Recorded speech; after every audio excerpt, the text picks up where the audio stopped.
Sean bienvenidos a su podcast favorito, Control de Máquinas Eléctricas, con su anfitrión, Calderón Juárez Rodrigo Alexis.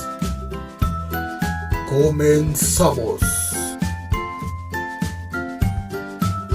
Buenas tardes, compañeros y compañeras, y bienvenidos una vez más a su podcast favorito, Control de Máquinas Eléctricas. En la edición del día de hoy hablaremos de los aspectos fundamentales en el arranque y control de motores por inducción. Los participantes del día de hoy son Alan Eduardo Ramírez. Hola, ¿qué tal, Rodrigo? Un gusto. Oscar Manuel Serna Mora. Hola Rodrigo, buen día. Un gusto acompañarte el día de hoy. Fernando Santiago Cruz. Buenas tardes, Rodrigo. Buenas tardes a la audiencia y gracias por la invitación. Y su servidor, Rodrigo Alexis Calderón Juárez. Sección 1. Constitución del motor y comportamiento de la corriente. Partes y componentes de un motor trifásico. Podemos dividir los componentes de un motor trifásico en tres partes concretas y diferenciadas. Estas son las siguientes: el estator, el rotor y los escudos o carcasa. Estator. El estator es la parte fija y opera como la base del motor. Esta parte está constituida por una carcasa en la que se fija una corona de chapas de hierro al silicio o acero al silicio, en las que están presentes unas ranuras.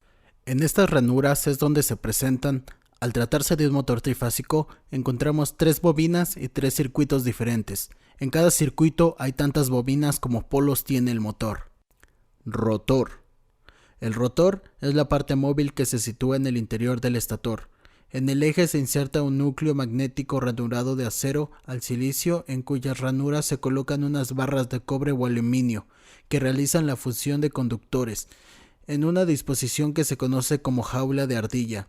Esto se debe a que las barras están unidas en cortocircuito por 2 anillos, en la parte superior e inferior, confiriéndole una forma de jaula. También existe otra disposición de los componentes del rotor, que se conoce como rotor bobinado. Aquí el rotor está rodeado de conductores bobinados sobre él. Sin embargo, el motor trifásico de jaula de ardilla está más extendido por ser más fácil de construir, además de su fabricación más económica. Escudo o carcasa. En último lugar están los escudos o carcasa, que constituyen la parte exterior del motor trifásico, generalmente producidos en aluminio o hierro colado.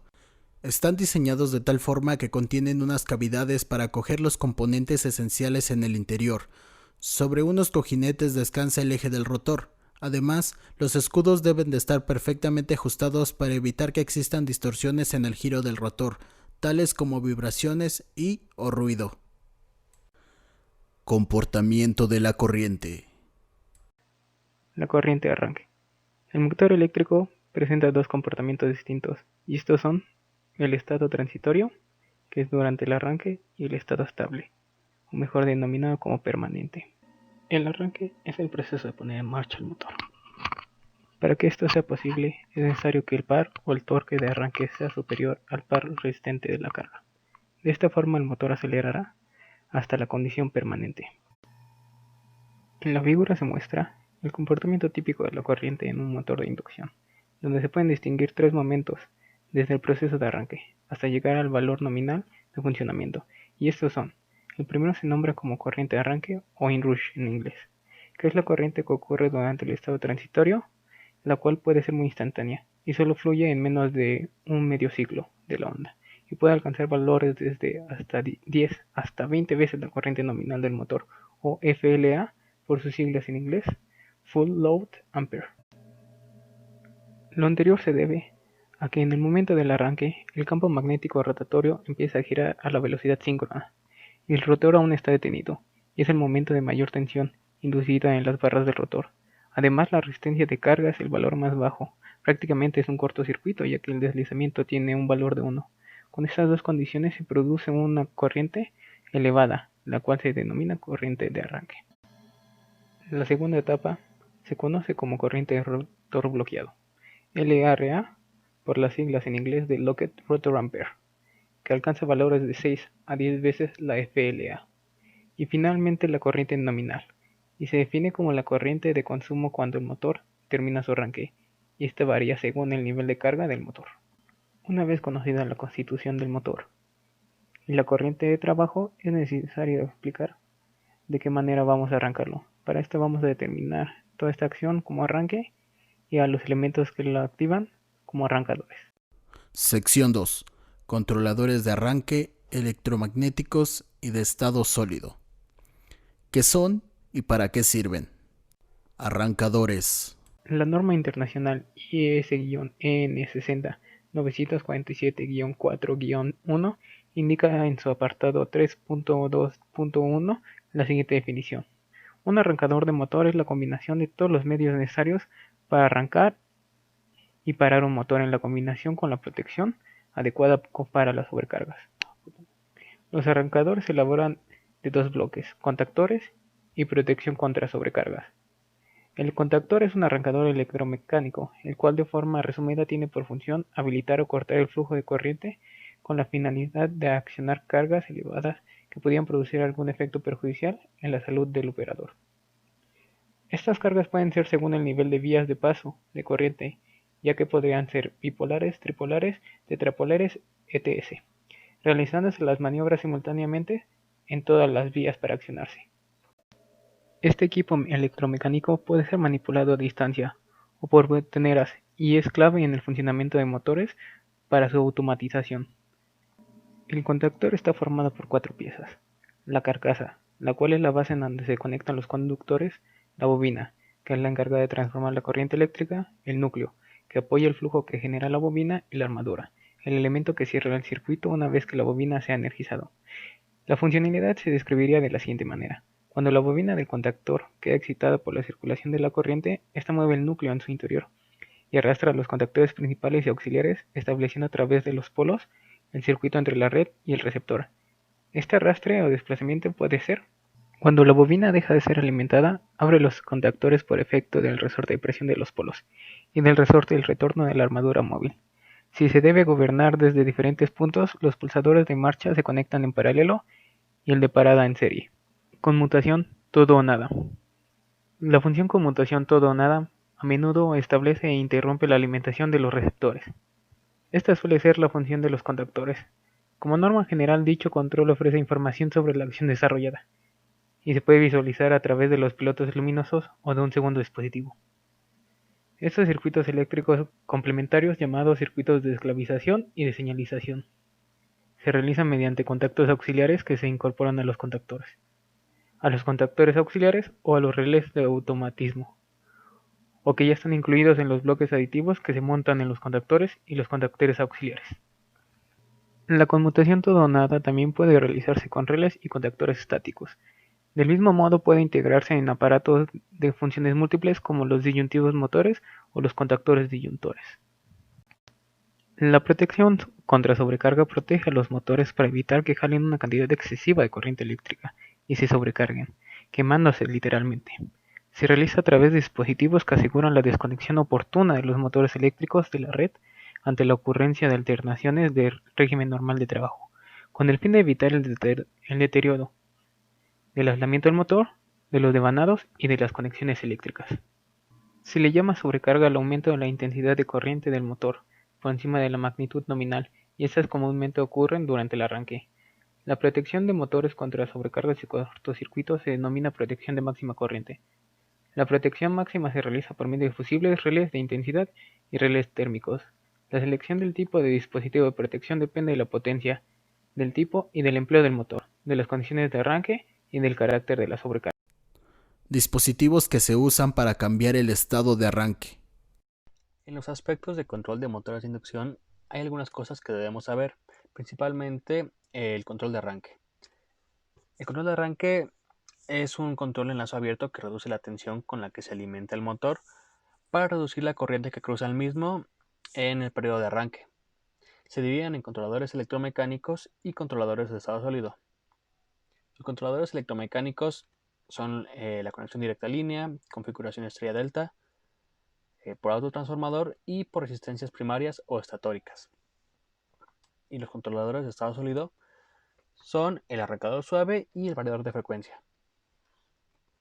Los controladores electromecánicos, el primero del que hablaré es el directo a línea.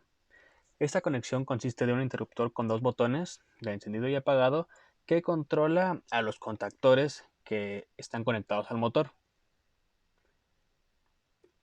La otra configuración de electromecánicos es la conexión estrella delta, que es un método de conexión para el arranque del motor trifásico que al inicio de la conexión está en estrella y después cambia a delta. Después, las resistencias esatóricas o primarias consisten en un banco de resistores conectados en serie con las líneas del motor para generar una caída de tensión y limitar la corriente. Y la conexión por autotransformador consiste en conectar el primario del autotransformador a la línea y el secundario se conecta a las terminales del motor. Es un poco más eficiente en el manejo de las potencias que el control de arranque por resistencias. En los controladores de estado sólido se tienen dos tipos principalmente. El arrancador suave, que consiste en tiristores en antiparalelo o triacs conectados en cada línea de alimentación. Esos tiristores se activan en el arranque y su encendido se retrasa menos por cada medio ciclo de corriente alterna. Para finalizar, los controladores de estado sólido, hablaré sobre el variador de frecuencia que se usan para correr un motor a diferentes velocidades o aumentar su velocidad para tener un arranque suave. Modifican la frecuencia del motor para ajustar la velocidad del motor mediante una conversión de corriente alterna, la corriente de línea, a corriente directa y posteriormente a otra corriente alterna con frecuencia controlada. ¿En qué condiciones es conveniente un control de arranque? Las condiciones para elegir un control de arranque son cuando se necesita disminuir el pico de corriente únicamente en el arranque y parada. Puede decirse que no importa demasiado la aplicación, pues en este tipo de control la velocidad no es un aspecto a considerar. Ahora bien, para el control por variación de frecuencia se toman en cuenta los siguientes aspectos. 1. Controlar el par y o la velocidad de un motor durante todo el proceso de funcionamiento. 2. Regulación del motor sin golpes mecánicos en el arranque y la parada, es decir, un arranque suave y una parada suave. 3. Permite realizar movimientos complejos y secuencias de funcionamiento en función de ciertos parámetros del entorno. En este punto cobran importancia los variadores de frecuencia con PLC integrado o con posibilidad de comunicación con los mismos. 4. Ahorro energético en aplicaciones de ventilación, bombas de trasiego de agua y en las aplicaciones en las que se adecúa la velocidad de los motores a las necesidades del momento. Cuando es conveniente regular la velocidad de un motor, ventilador o bomba en cualquier momento, se utilizará un variador de frecuencia. En la imagen se presenta la conexión entre un control de variación de frecuencia a un motor. Este tipo de control sí puede utilizarse para el arranque de un motor, pues una de sus ventajas es aumentar la vida útil del mismo al permitir arranques y frenados suaves, progresivos y sin salto. Sección 3. Ventajas y desventajas de los tipos de controladores. Una vez explicados los controladores de arranque, es posible resumir sus características, sus ventajas y desventajas. Comenzamos con el directo a línea, que no posee protección de arranque.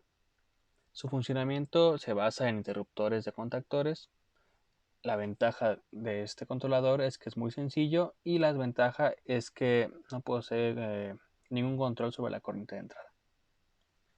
La conexión estrella delta sí posee protección de corriente de arranque. Su funcionamiento es adaptarse a la configuración estrella al inicio y después adaptarse a la configuración delta.